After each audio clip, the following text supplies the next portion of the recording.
नमस्कार मेरे प्यारे बच्चों, welcome back to your channel कहानियों का सफ़र। तो चलिए आज फिर एक और नई कहानी लेकर आए हैं आपके लिए। क्योंकि आसपास होली का माहौल जोरों शोरों पर है, तो जी चाहा कि क्यों ना आपके साथ भी एक होली की और कहानी शेयर की जाए। क्योंकि हमारे भारतीय संस्कृति में हर त्यौहार के पीछे कोई ना कोई कहानी ज़रूर होती है, वैसे ही होली के पीछे भी एक कहानी है। ये कहानी है प्रहलाद की। प्रहलाद जो आप जैसा एक छोटा बालक हुआ करता था। तो चलिए शुरू करते हैं कहानी। बहुत पुराने समय की बात है। हिरण्यकश्यप नाम का एक असुर दानव हुआ करता था। वह एक बहुत ही बलशाली राजा था। उसको अपने शक्तियों का, अपने वरदान का बहुत घमंड था। घमंड इतना कि अपनी प्रजा को कहलवा दिया कि यहाँ कोई भी विष्णु का नाम नहीं लेगा।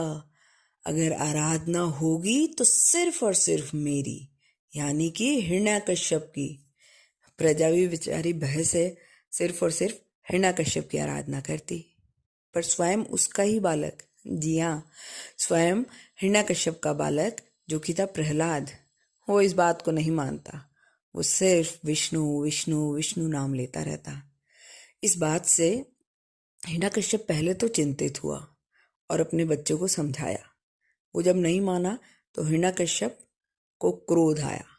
उसने अपने पुत्र को बिठाकर डांटा, पर उसमें कोई भी फर्क नहीं पड़ा। तो हिरण्यकश्यप ने सोचा कि ऐसे बालक का क्या काम, ये तो अपने ही कुल का नाश करेगा, तो क्यों ना मैं इसको मार दूं। उसने अपने सैनिकों से कहा कि इसका वध कर दो, पर प्रहलाद का वो बाल भी बांका ना कर पाए। और इसके लिए फिर हिरण्यकश्यप ने उसको कभी पहाड़ी से घेरा तो कभी उसके खाने में जहर मिला दिया और ना जाने क्या क्या। पर जब हर तरह से वो असफल रहा तो उसे एक युक्ति आई कि क्यों ना मैं अपनी बहन होलिका, जिसको कि वरदान है कि वो आग में जल नहीं सकती, उसकी गोद में इसको बिठाकर और आग लगा दूं, तो बस ये खत्म हो जाएगा। ऐसा सोचकर हिरण्यकश्यप ने अपनी बहन को बुलाया और उसे पूरी बात बताई। होलिका ने कहा, जैसा कहो भैया।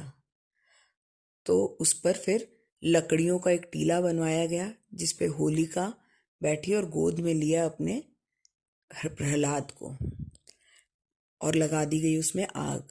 पर देखो क्या हुआ, होलिका धू धू करके जलने लगी और प्रहलाद वहीं पास में खड़ा हो गया आकर और विष्णु विष्णु विष्णु का नाम लेता रहा। यह देखकर सारी प्रजा भी खुश हो गई और सबने भगवान विष्णु का जयकारा लगाना शुरू किया।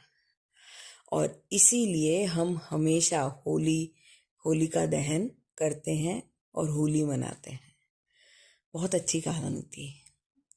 ये हमें हमेशा बुराई पर अच्छाई की जीत का संदेश देती है कि किस तरह प्रहलाद, एक छोटा सा बालक, सिर्फ भगवान के नाम पर ही इस तरीके से संकटों से बचता रहा।